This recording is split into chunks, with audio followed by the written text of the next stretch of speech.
بچوں کیسے ہیں آپ سب؟ آج ہم جس سبق کی پڑھائی کریں گے اس کا نام ہے قوم کی ماں۔ اس سبق میں آپ کو نظر آ رہی ہے ایک تصویر؟ یہ تصویر ہے فاطمہ جناح کی۔ کس کی ہے؟ فاطمہ جناح کی۔ بچوں آج ہم پڑھتے ہیں یہ سبق، اس میں دو بہن بھائی آپس میں بات کر رہے ہیں۔ کس بارے میں بات کر رہے ہیں وہ ہم پڑھتے ہیں، ٹھیک ہے؟ دو بہن بھائی ہیں جن کا نام ہے احمد اور حرا۔ تو پڑھتے ہیں ہم، صفحہ نمبر ہے ہمارے پاس 119، ٹھیک ہے؟ احمد اور حرا تصویریں دیکھ رہے تھے۔ احمد، حرا، یہ ان بڑے لوگوں کی تصویریں ہیں جنہوں نے پاکستان میں حصہ لیا تھا۔ کس نے کہا؟ احمد نے حرا سے کہا تصویریں دکھاتے ہوئے کہ یہ تمام تصویریں ان بڑے لوگوں کی ہیں جنہوں نے پاکستان بنانے میں حصہ لیا تھا۔ حرا: بھیا یہ کون خاتون ہیں؟ احمد: ارے تم ان کو نہیں جانتی؟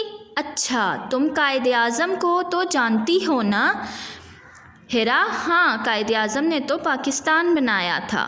احمد: یہ ان کی چھوٹی بہن فاطمہ جناح ہیں۔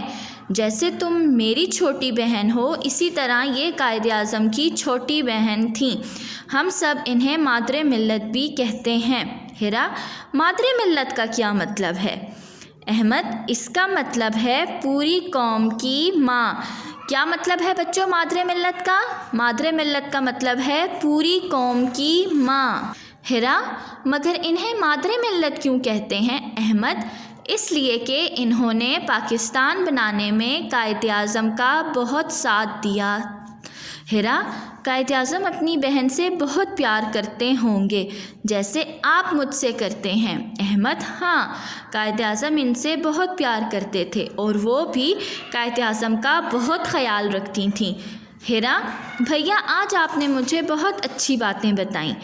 ہم دونوں بھی ان کی طرح خوب پڑھیں گے اور بڑے ہو کر اپنے وطن کے کام آئیں گے۔ احمد: انشاءاللہ ضرور۔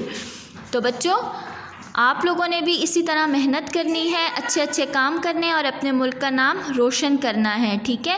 اس سبق کو پڑھیں اور اگر اس سبق میں کوئی بھی مشکل نظر آتی ہے تو آپ لوگ مجھ سے پوچھیں، اور اس کے علاوہ جو املا کے الفاظ ہیں وہ آپ لوگوں نے اپنی کاپیز پر لکھنے ہیں، جیسے کہ انشاءاللہ، ٹھیک ہے؟ جیسے کہ یہ انشاءاللہ ہے، قائد اعظم ہے، مادر ملت ہے، ایسے مشکل الفاظ آپ لوگوں نے اپنی کاپیز پہ لکھنے ہیں۔